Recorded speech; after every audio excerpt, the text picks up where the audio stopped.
Hoxha, mundesh me përmend ndonjë shkak që nga konteksti bashkohor ku jetojmë ne që është më i rrezikshëm, apo faktor më i rrezikshëm që njeriu të merr rrugën e devijimit e të largohet nga rruga e drejtë e udhëzimit?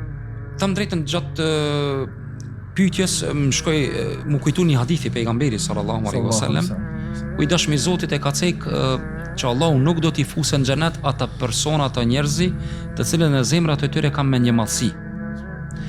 Një ndër faktorët e devijimit është menjëmallësia.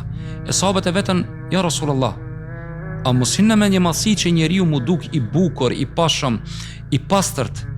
Jo, pejgamberi sallallahu alaihi wasallam i tha, jo, Allahu është i bukur dhe do të bukurën.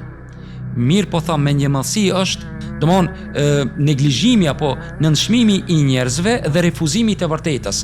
Që do të thotë, mendoj, Allahu e di më së miri, shpeshherë tek njerëzit një ndër shkaqet e devijimit janë këto dy faktorë, që janë pjesë e menjëmallësisë. Faktori i parë është nënshmimi të tjerëve. Hoxha, kum pa dhe krahasimin kur e bëjmë, ne e bëjmë me njerëzit e dobët. Nuk e bëjmë me njerëzit që kanë ndash iman, ndash diçka tjetër, me njerëzit më të lartë se ne.